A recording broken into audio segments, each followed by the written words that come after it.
भारत सरकार के कुल व्यय का सर्वाधिक प्रतिशत व्यय किस मद में किया जाता है? सही आंसर इसका क्या होगा? ब्याज भुगतान, राज्य का अनुदान, रक्षा व्यय, अन्य व्यय। सही आंसर इसका होगा ब्याज भुगतान। भारत सरकार जो व्यय करती है उसका 19% जो है ब्याज भुगतान पर खर्च करती है।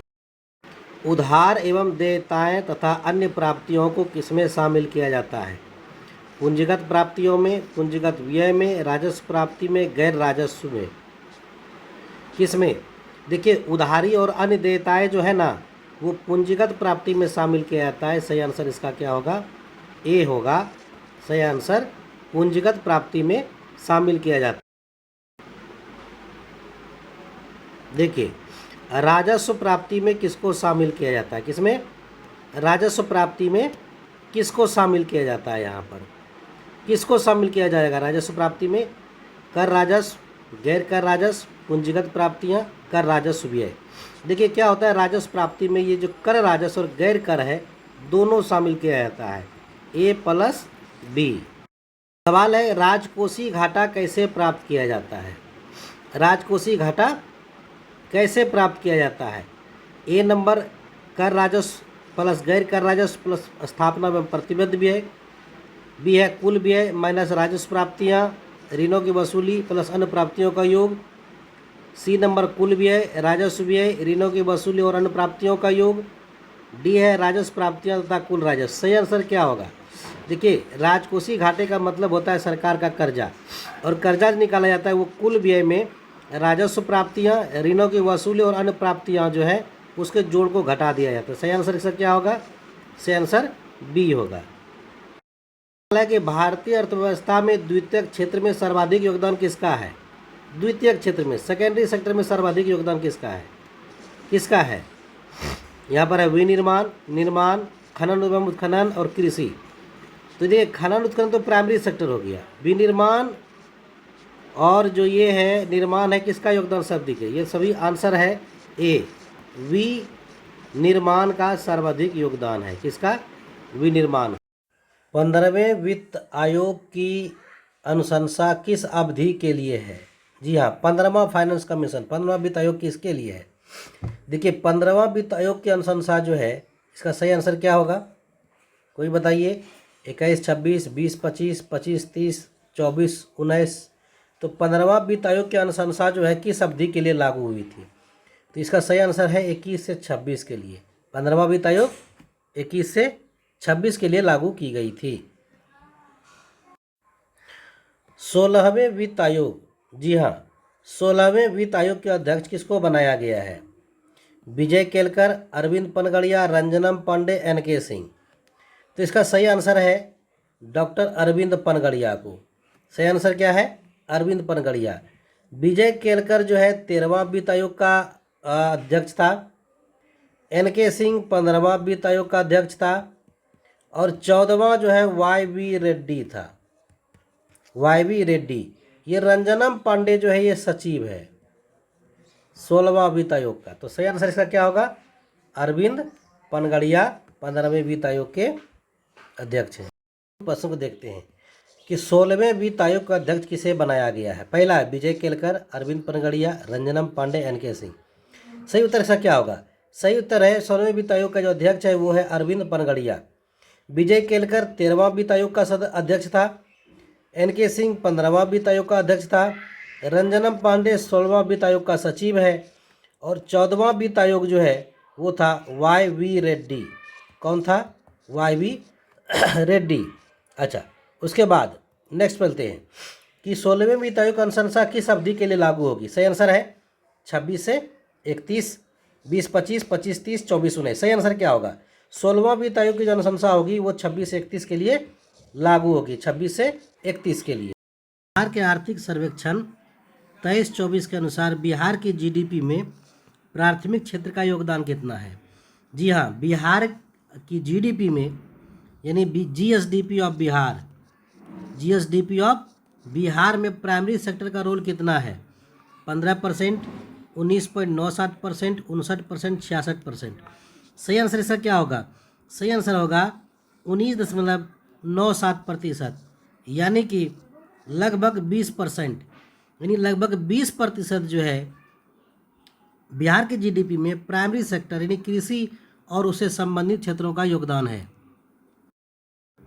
वित्तीय वर्ष 2023-22 में भारतीय अर्थव्यवस्था का विकास दर कितना प्रतिशत दर्ज किया गया? यानी कि 2022 और 23 जो वित्तीय वर्ष था उसमें भी भारत की इकोनॉमी जो है किस दर से बढ़ी? 7%, 7.24, 4.4, 10.4%। किस रेट से भारतीय अर्थव्यवस्था का विकास हुआ, जीडीपी बढ़ी? तो सही आंसर होगा इसका 7.24% 22-23 में, और 2023-24 में जो है 7.0% विकास दर था।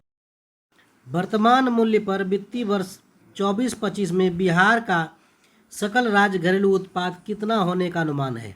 कब कह रहा है? 24-25 में 9.76 लाख करोड़, 10.6 लाख करोड़, 7.5 लाख करोड़, 4.42 लाख करोड़। देखिए क्या कह रहा है, वर्तमान मूल्य पर, करेंट प्राइस पर। सही आंसर इसका 9.76 लाख करोड़ 2024-25 में जीएसडीपी बिहार का जो है होने का अनुमान है, बाजार कीमत पर, वर्तमान मूल्य पर। वर्तमान मूल्य मतलब बाजार कीमत पर, ठीक है। आज हम देखेंगे वर्तमान मूल्य पर वित्तीय वर्ष 24-25 में बिहार का सकल घरेलू उत्पाद कितना होने का अनुमान है। यानी बिहार की जो जीएसडीपी है, बिहार की जीएसडीपी वो करेंट प्राइस पर यानी वर्तमान मूल्य पर कितना है? वर्तमान मूल्य पर कितना है? इसका सही आंसर है 9.76 लाख करोड़। कितना है? 9.76। राजस्व बजट में शामिल किया जाता है। किसको शामिल किया जाता है राजस्व बजट में? राजस्व प्राप्तियां और राजस्व व्यय, पूंजीगत प्राप्तियां और पूंजीगत व्यय, कुल प्राप्तियां और कुल व्यय, सार्वजनिक आय और सार्वजनिक व्यय। इनमें सही आंसर कौन सा है? कौन सा सही आंसर होगा, जरा बताइए कौन सही आंसर होगा राजस्व बजट में? देखिए राजस्व बजट में राजस्व प्राप्तियां और राजस्व व्यय जो है इसको शामिल किया जाता है, यानी सही आंसर आपका यहाँ पर ए है। राजस्व बजट में राजस्व प्राप्तियां और राजस्व। पूंजीगत बजट में शामिल किया जाता है। पूंजीगत बजट में किसको शामिल किया जाता है? राजस्व प्राप्तियां और राजस्व व्यय, पूंजीगत प्राप्तियां पूंजीगत व्यय, कुल प्राप्तियां और कुल व्यय, सार्वजनिक आय और सार्वजनिक व्यय। ABCD। सही आंसर कौन सा है? देखिए पूंजीगत बजट है ना, बजट में क्या होता है, आय व्यय का लेखा जोखा होता है। तो पूंजीगत बजट जब है तो इसमें पूंजीगत प्राप्तियां और पूंजीगत व्यय दोनों को शामिल किया जाता है, यानी कि कैपिटल एक्सपेंडिचर है ना, एक्सपेंडिचर और कैपिटल जो है रिसिप्ट्स जो होते हैं उसको शामिल किया जाता है। दो पूरक वस्तुओं के बीच की मांग की जो पार लोच होती है, क्रॉस इलास्टिसिटी होती है, वो कितनी होती है?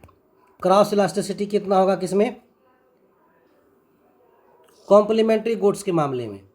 देखिए नेगेटिव होगा, पॉजिटिव होगा, जीरो होगा या अनंत होगा। देखिए जो कॉम्प्लीमेंट्री गुड्स होते हैं ना, पूरक वस्तु जो होते हैं, उसके मामले में जो क्रॉस इलास्टिसिटी होती है वो ऋणात्मक होती है। क्या होती है? ऋणात्मक होती है। वहीं ये कॉम्प्लीमेंट्री यानी पूरक वस्तु के मामले में, और यदि स्थानापन्न है तो ये जो है स्थानापन्न वस्तु के मामले में जो है ये धनात्मक होता है। क्या होता है? धनात्मक होता है। हम देखेंगे यहाँ पर कि जो सूक्ष्म अर्थशास्त्र है उसमें दुर्लभता का क्या मतलब है। देखिए माइक्रो इकोनॉमिक्स में स्कार्सिटी क्या रेफर करता है? Excess supply, limited resources, unlimited demand, surplus production. सही आंसर क्या होगा? देखिए ये जो स्कार्सिटी है ना, स्कार्सिटी का मतलब होता है लिमिटेड रिसोर्सेज। क्या मतलब होता है? Limited resources. रिसोर्स जो होते हैं ना, जो साधन होते हैं वो क्या होते हैं? लिमिट होते हैं, उसकी मात्रा सीमित होती है। बट जो ह्यूमन वांट्स है, जो अनिश्चितता है, जो मनुष्य, ये ह्यूमन वांट्स जो है वो अनिश्चित होता है ना, अनिश्चित होता है, ठीक है। के नियम में जब किसी वस्तु की कीमत बढ़ती है तो मांग की मात्रा क्या होती है? देखिए in the law of demand when the price of a good increases the quantity demanded will be क्या होगी? बढ़ती है, घटती है, स्थिर रहती है, इनमें से कोई नहीं। क्या होगा? देखिए, किसी वस्तु की कीमत है ना, और जो मांग की मात्रा है, मांग की मात्रा, इसके बीच जो संबंध होता है वो विपरीत संबंध होता है। यही बताता है मांग का नियम। यानी जब कीमत बढ़ेगी, अगर कीमत बढ़ेगी तो मांग की मात्रा क्या होगी? घटेगी।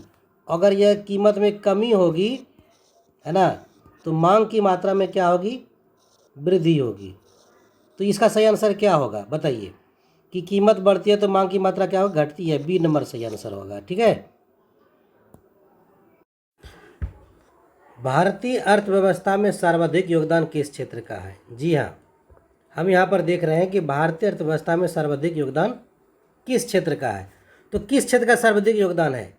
देखिए, सर्वाधिक योगदान जो है, अगर करंट प्राइस पर देखिएगा, 17.5% प्राथमिक क्षेत्र का, है ना, 27.55% द्वितीयक क्षेत्र का, और तृतीयक क्षेत्र का जो है वो 54.7% है। कितना है? 54.7%। यानी कि भारत की अर्थव्यवस्था में सर्वाधिक योगदान जो है वो है सर्विस क्षेत्र का। और दोस्तों, आज हम देखेंगे बिहार की इकोनॉमी में विभिन्न क्षेत्रों का योगदान कितना है।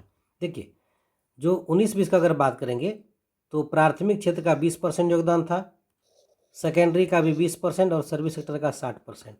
और अगर वित्तीय वर्ष हम 23-24 की बात करें जो करंट समाप्त हुआ है, उसमें प्राथमिक क्षेत्रों का 19.97%, द्वितीयक क्षेत्र का जो है ये 20.04%, और सर्विस सेक्टर का जो है 19.97% योगदान था। यानी प्राइमरी सेक्टर जो है इसका 20%, सेकेंडरी का भी 20% और सर्विस सेक्टर का 60% योगदान है बिहार की इकोनॉमी में। आज हम देखेंगे कि बिहार की इकोनॉमी में जो है विभिन्न सेक्टर का योगदान जो है वो कितना कितना है। यानी बिहार की इकोनॉमी में अलग अलग क्षेत्रों का योगदान है वो कितना है। सबसे पहले हम बात करते हैं, देखिए 19-20 में अगर बात करें तो 20% बिहार की इकोनॉमी में कृषि और सब्जी संबंधित क्षेत्र का, 20% जो औद्योगिक क्षेत्र है उसका, और 60% सर्विस सेक्टर का। 23-24 की बात करेंगे तो 19.97, यानी 19.97%, यानी कि लगभग